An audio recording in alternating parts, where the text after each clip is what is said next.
We have got ourselves a new star at 155 pounds, and his name is Quillan Salkilld. How fucking good is this guy? Dismantled of Mateusz Gamrot. We're going to do a little bit of matchmaking for the boy, as you should when you have a big performance like that. But it doesn't stop there. We've got a ton of fight announcements to go through. The entirety of UFC 331 that's going down in California in when? September 19th. I believe that's in LA.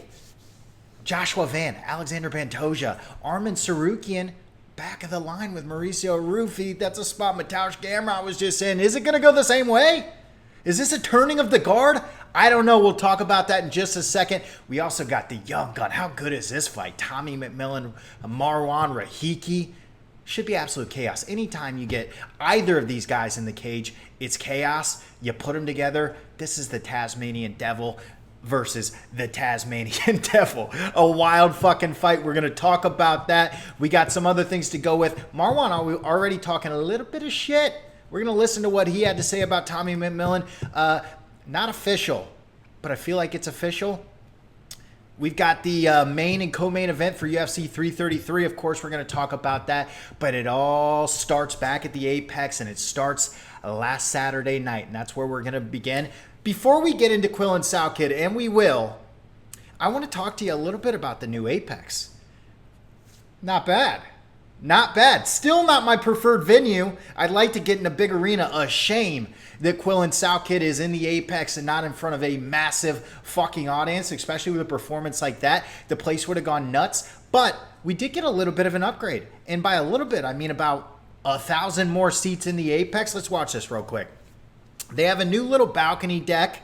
And then before, we were looking at 175 seats in the Apex. It's now at 1,200. And it felt like a difference.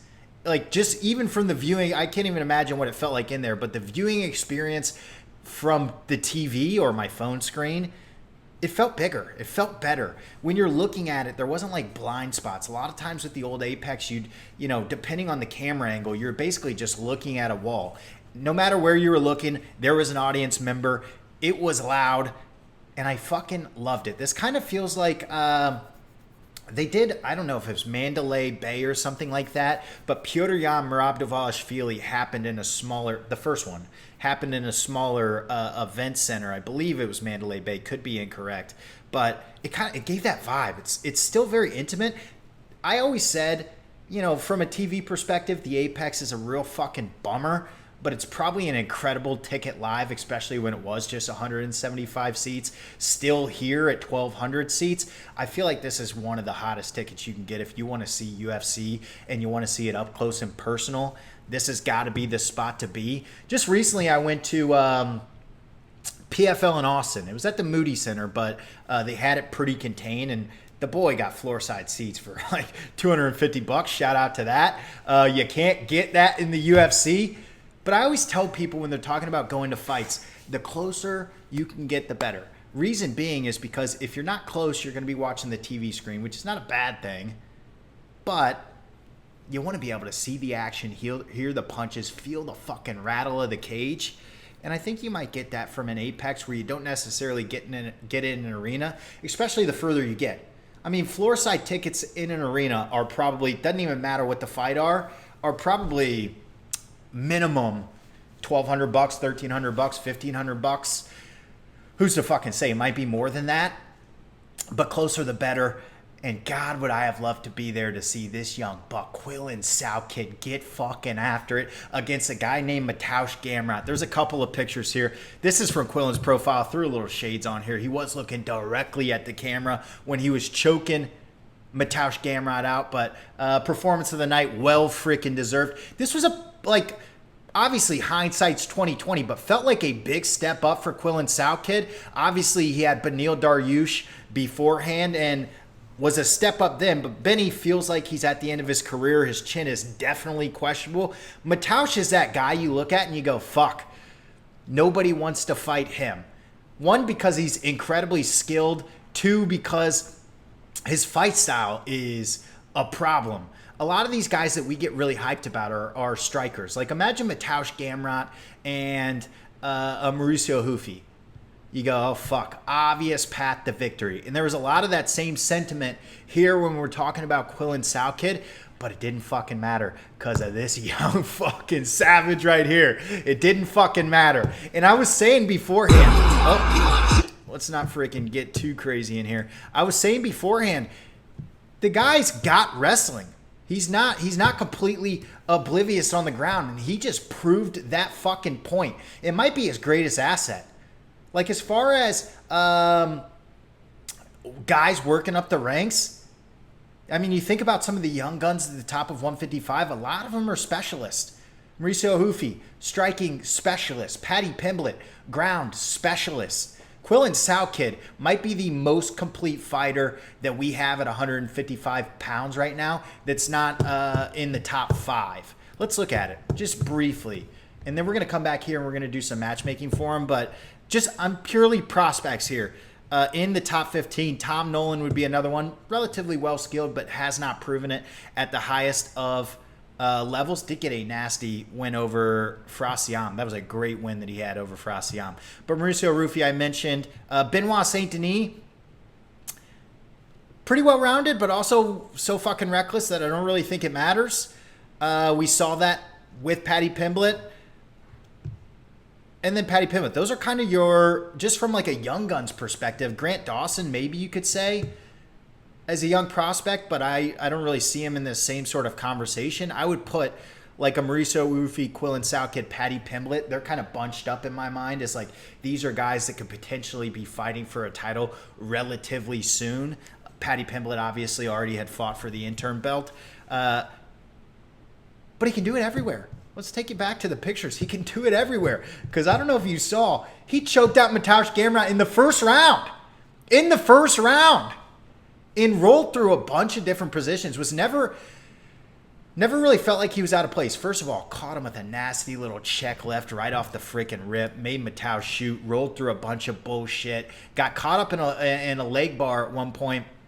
Or maybe a fucking ankle pick, whatever they call them. Looked calm, felt calm, didn't panic, got back up to his feet, looked like it was a little shaky. Seemed like after the fact he said he may have hurt his foot in one of those encounters early on. But just kept walking him down. One of the big things that I kind of had circled for Quillan Salkilld before the fight is forward pressure. You saw it a lot with Dan Hooker in their fight. Mateusz doesn't like fighting off the back foot. He's a wrestler. He wants to be able to be going forward and take shots at his liberty. Quillan never gave him the fucking chance. Walked him down, got in his face, hit him with a nasty check that hurt him early, and then just out-grappled him. Even when he took his own shot and got to the back, was in a lot of bad spots, like out of place, almost off, but just controlled Mateusz and then eventually cranked on that freaking chin and made the boy tap. I don't even believe it was under, but made the freaking boy tap. Tells you about the squeeze that he's got. And this is a guy that knocks people the fuck out. Nasrat Haqparast is still sleeping from that freaking foot right to the side of the dome piece. I have not even seen Jubilee, Anshul Jubilee, since Quillan knocked him out. And that was freaking 5 fights ago. But Neil Dariush, asleep. This guy's one fucking hell of a prospect. And there was a lot of conversation about who's next. Even if you look down our list here, there's some chitter chatter about who should be next for Quillan Salkilld. Right off the jump, just in my initial video that I had put up on Instagram, I had said Max Holloway. And I still think that would be a fantastic fight. Let's take you back to the rankings real quick. Rankings here. We got to be talking top 5. It's as simple as that. I'm not going to accept anything outside of the top 5. I heard people saying Benoit Saint-Denis. Fuck no. Fuck. Quillan's above that. All due respect to Benoit Saint-Denis, Quillan's above that. I think he would sleep Benoit Saint-Denis just as fast as, maybe not just as fast because that was very fast from Paddy Pimblett, but just as easily. He just submitted Mateusz Gamrot. I think Mateusz would beat Benoit Saint-Denis. All due respect to the boy, again. But you don't need to hand him a guy off the loss. That was like the desk. After Quillan's fight, he got up to the desk with Dustin Poirier and Dean Thomas. They were doing a lot of chitter chatter about Benoit Saint-Denis. They actually pulled up the rankings. They pulled up 6 through 15 Fuck you. We're not talking 6 through 15. We're talking 1 through 5. In the way that I kind of see this division playing out, because there's a lot of fun fights to be made here. Obviously, we just got Arman Tsrukyan versus Mauricio Ruffy. We're going to talk about that here in a second. But there's kind of two matchups that I could see potentially going down for Quillan Salkilld next. And it is Charles Oliveira or Max Holloway. I feel like it's got to be one of those two. I want to save that Ilia Topuria and Paddy Pimblett matchup. I fucking need it. I need it like I need air. I need that matchup. So we're going to save that. Arman, of course, just got booked. Charles Oliveira, the last time he fought was Max Holloway in the BMF fight. He should be plenty fresh. I've heard some chitter-chatter that they're saving Charles for that Justin Gaethje return fight. So who's to freaking say? That's why I kind of landed myself on Max Holloway. I worry a little bit about Max right now, though, because Max is in a position where I think he feels like he's going to wait for a second Conor fight. And can we be honest about that? I don't need to see it again. I know we didn't get to see it the first time, but I don't need to see it again. I really don't. Like, a Conor McGregor return could be against quite literally anybody. You can find another big name. I don't need to see it. Dan Hooker. Give him fucking Dan Hooker. Win or lose to Parnice, who he's about to fight in Paris in a couple weeks. Give him fucking Dan Hooker. That's who I think Conor McGregor should be fighting with, not Max Holloway. Max Holloway is at the top of his career, at the top of the premier division in the UFC, and not very far away from a title. I don't need to... I get... You get a fucking massive payday, obviously, with Conor McGregor. Dollars make sense. He's a prize fighter. I get it. But you just got fucking paid. You just literally robbed the UFC. I don't need you to do it twice. So just a PSA to Max Holloway. Fuck that fight. I don't want to see it again. Let's get back to the freaking horse, because there's a lot of fun shit going down in your division, and it could very well be a guy like Quillan Salkilld that could be taking on Max Holloway next. Let's not forget, Max Holloway is coming off of a bad loss in a BMF title fight to Charles Oliveira. He got a massive favor from... Max Holloway earned it.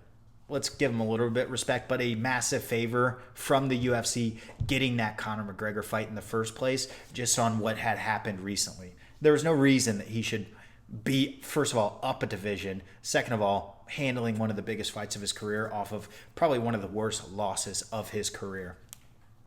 And I'm not saying he needs to fight back in the division, but I don't even really see Quillan Salkilld as fighting back. Rankings haven't been updated yet. Right now he's at 9. If he swaps with Mataush, he's going to be at 6. Max Holloway's at 4. That's pretty fair. That's a number one title contender type of fight. We've got Arman Tsrukyan fighting Mauricio Ruffy. We get Ilia Topuria fighting Paddy Pimblett. Take your fucking choice after that. We don't even know if Justin Gaethje is still going to be there. But I also do love the idea of the Charles Oliveira fight. I think that's stylistically very fun. If he's not getting the next title shot, stylistically, I mean, we just saw, like, again, you go back to the thought of, is Quillan going to be able to handle the grappling? The answer is fucking yes. There's only 2 people on the face of the planet that have submitted Mataush Gamrot, and their names are Quillan Salkilld and Charles Oliveira. That fight just becomes a lot more intriguing. It's one of those matchups where you don't fear, like you did with Max Holloway, hindsight being 2020, of Charles just taking him down. Quillan has proven that he can roll through those positions, he can handle himself on the ground, and he's going to fucking do it, and the guy still cracks. So I find that to be a really interesting matchup, and that is what a lot of conversation is. If you're looking down the comments here, we got Quillan and Charles for the BMF title. That's another thing. Charles Oliveira is holding a BMF belt. You need somebody in there. If we're actually going to keep playing this game with the BMF belt, you need somebody in there that can at least partially match him on the ground. I think Quillan can do that. We just saw what he did to Mataush Gamrot. Let's see, anybody else got anything? Yeah, a lot of inventors of sex. Fucking right. Good for Quillan Salkilld. That's one of those goofy things that he's got going for him. But just a masterful performance. And I think we have to be talking top 5 for Quillan Salkilld. There's no other He deserves it. First of all, the call out of Mateusz Gamrot, nobody fucking does it. The finishing of Mateusz Gamrot in the first round, nobody fucking does that. This guy is absolutely on fire. He's got the country of Australia on his back. And we'll talk about it a little bit later, but we just got this one announced. UFC 333 in Abu Dhabi. Volkanovski Evloev headlining that card. We'll get to this in a little bit, but that could be a one to target. MSG is another good one to target. That should be UFC 335. So this one's going down in October. So I guess, UFC 334 potentially. This one's going down in October, maybe the following month in MSG. That's a massive, Quillan Salkilld and Max Holloway, or Quillan Salkilld and Charles Oliveira. That is a great addition to a massive fucking pay-per-view. That could be a co-main event.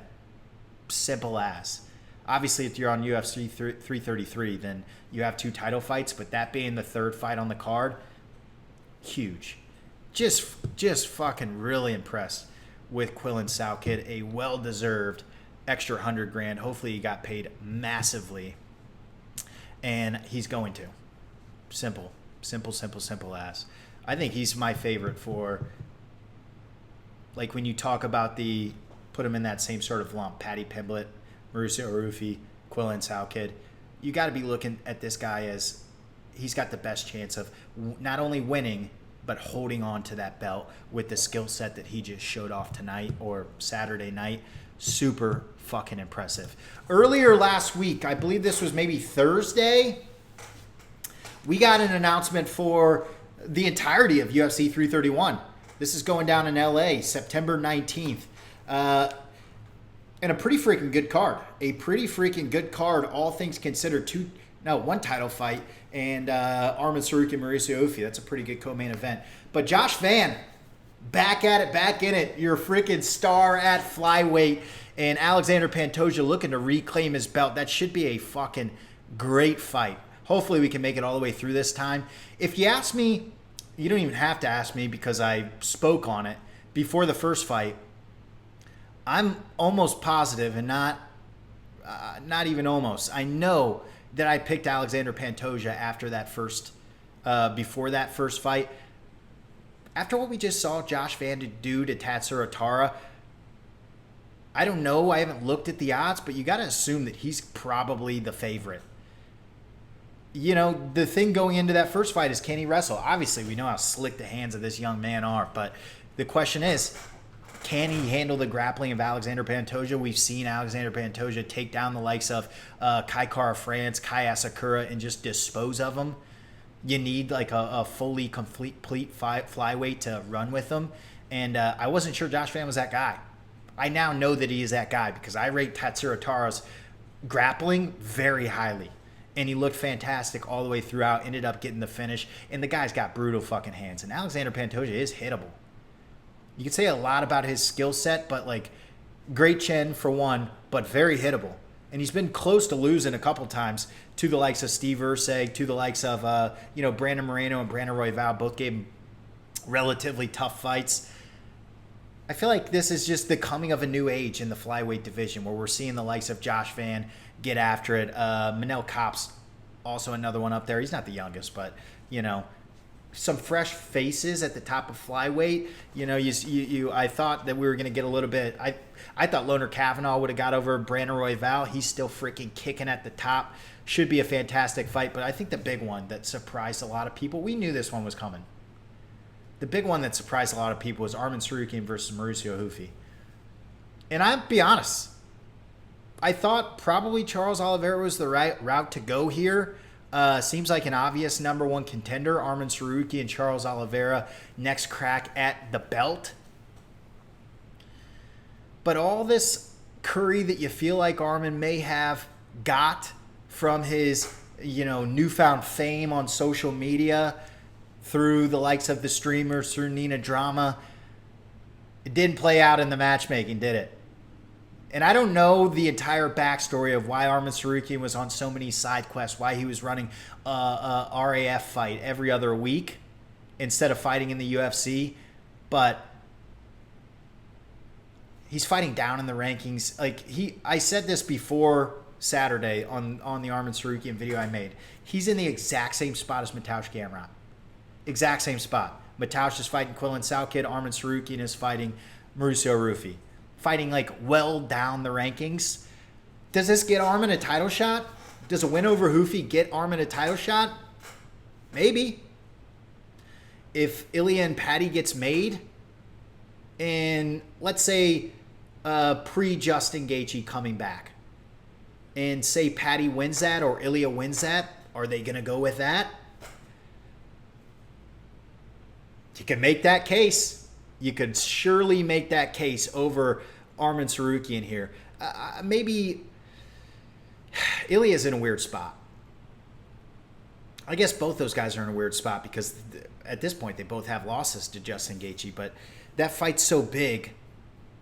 Ilya Topuria is such a renowned champion, obviously ran through featherweight, knocked out Charles Oliveira, and then got stopped by Justin Gaethje. You feel like, I don't feel like he's going to get an immediate rematch, first of all. And I don't think Justin Gaethje agrees.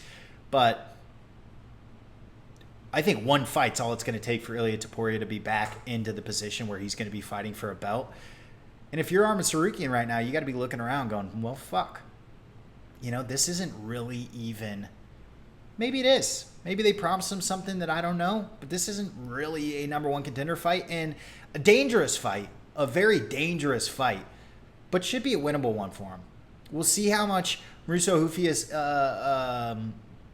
advanced his ground game. He's been working over a Volkanovski in Australia, left the Fighting Nerds and kind of is leveling up that way. The guy cracks, so there's always potential that he's going to just put Arman's lights out. But it feels like there's a very obvious path to victory for Arman Tsrukyan here, and it's just up to him to take that control. Make that statement, and push himself into that title picture. But I don't think if Mauricio wins, he's getting a title shot, if I'm being honest. So I don't know that Arman Tsrukyan does. But it's a fun fight. It's a fun fight. Like, there is a oh shit factor to Mauricio Ruffy where you go, he might knock Arman Tsrukyan out. All these Arman Tsrukyan fanboys that have been on his freaking back yelling, hey, this is the guy. He might put him right the fuck to bed. Let's see what the people are saying. Sacrificing Ruffy. They did Arman and Ruffy both wrong. I'm going to assume the winner of the co-main event is next for the title. Maybe. Bro, why the fuck are you doing Ruffy like this? So the people kind of see it the same way I do, where it's like that's a tough, stylistically, that's a really tough matchup for Ruffy, especially with how bad he looked against Benoit Saint Denis. But the fact that this is the fan sentiment and not like, holy shit, great fight, this is going to be super competitive, is what leads me to believe this may not be a number one contender fight for Arman Tsrukyan. Again, I don't know the odds, but I'd be interested to see exactly what they are. I'm sure Arman's probably, I would guess, at least a 2-1 favorite. There is some other fun fights on this card. Patricio Pitbull, Doohoo Choi. I can't even believe Patricio Pitbull's ranked, to be honest with you. I think he's got, one win in the UFC? Dan Ige. He lost to Yair Rodriguez. He lost to Aaron Pico. So surprised to see he's even ranked at featherweight. Renato Moicano, Brian Ortega. Renato Moicano, I had pegged for Mauricio Ruffy, so he's probably thanking the Lords that he's getting Brian Ortega here. Gable Steveson returning against Sean Sharif.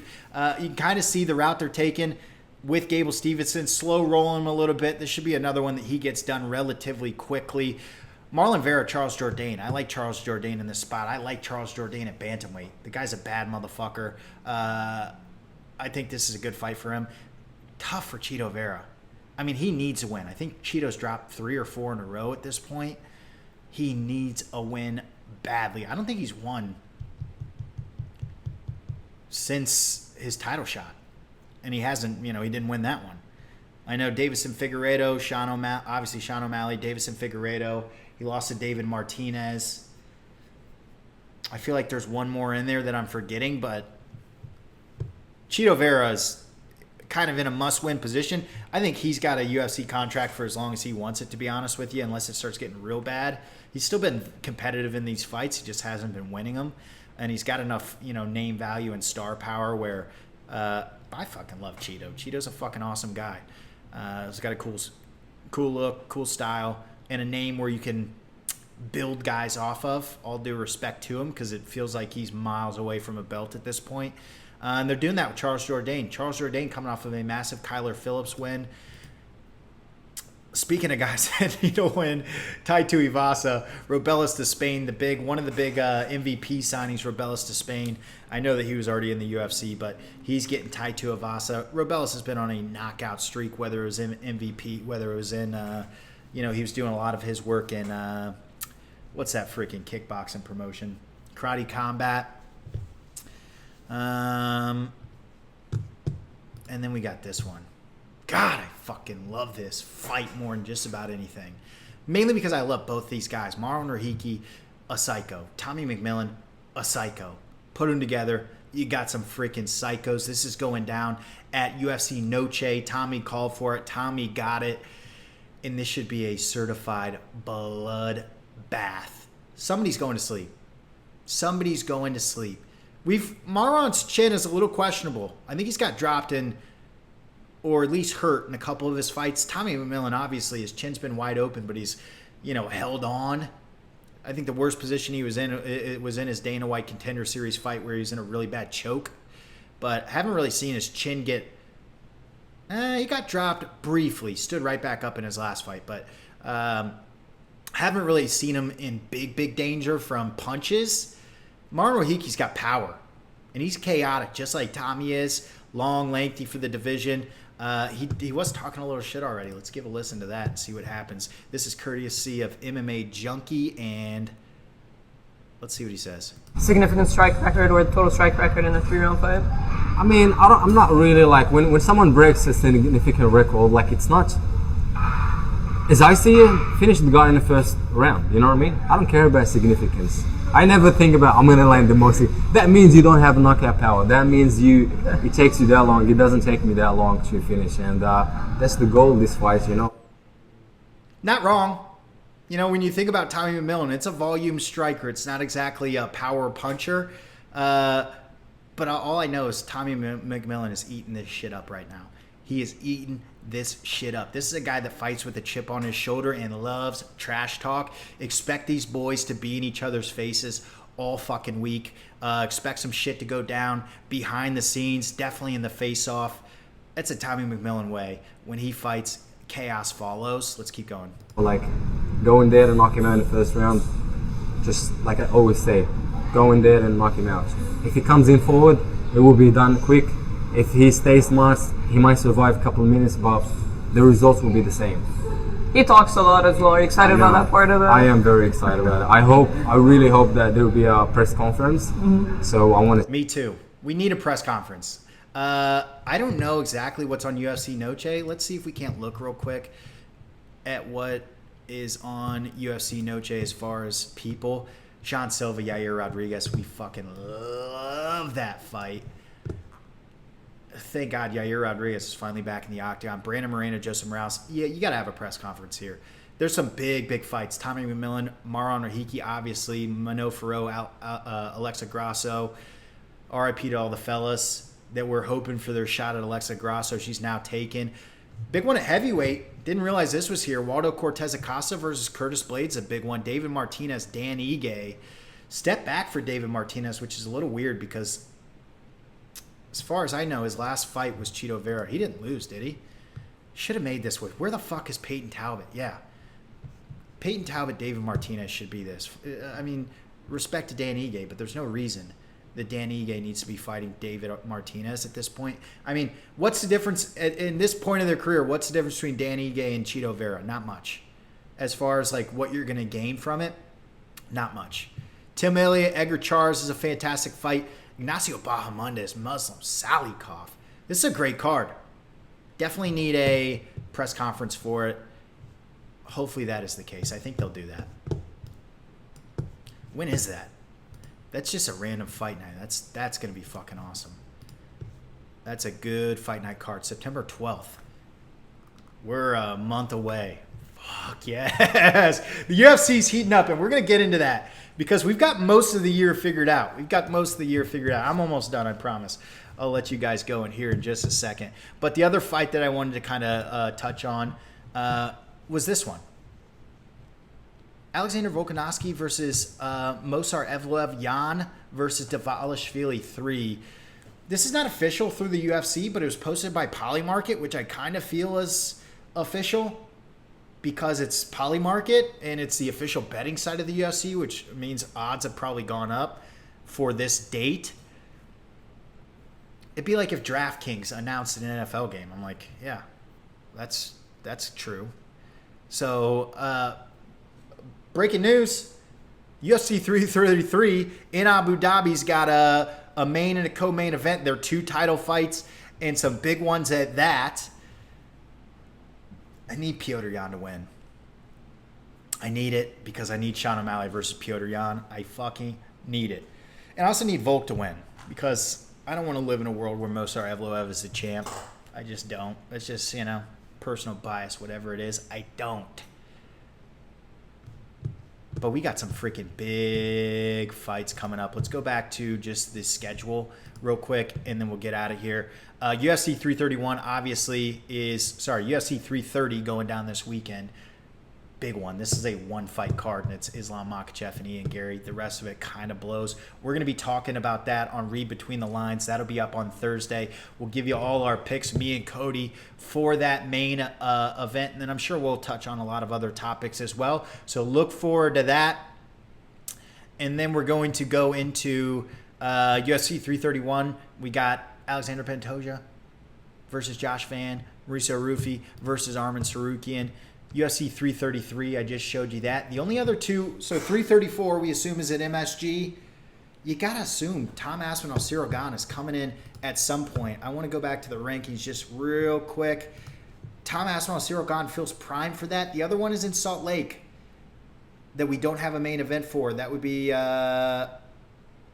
of those 2 events. It feels like Strickland and potentially Hamzat, I'm kind of assuming, and Tom Aspinall, Cyril Gane are the 2 title fights that we're really waiting for. Carlos Oberg, he's not going to be there till next year. I'll get out of the way. Like Tom Aspinall, Cyril Gane, and Strickland, Hamzat. Carlos Oberg, I feel like is not going to be back till next year. And truth be told, I'm not expecting Justin Gaethje to be back this year. So that's why I'm kind of suspicious about Charles Oliveira getting that shot. Is like, Justin Gaethje said in the Joe Rogan podcast, like he never fights 2 times in a year. He's already done it in 2026, January, and then obviously in the White House. I'm not expecting him back this year. So I don't exactly know what's going to end the year. The other kind of fight that we're waiting on is Shevchenko and Natalia Silva. I feel like that's going to be a co-main event at some point somewhere. I don't really think that could headline unless you want it to. But Kayla Harrison and Amanda Nunes. I think that's still on. Maybe it is. Maybe it's not. But shit, fellas. Talk about this guy. How fucking good is Quillan Salkilld? How good are the fight announcements that just came out? What a time to be alive. The UFC is in full fucking swing, and I'm having a good time covering it. Peace.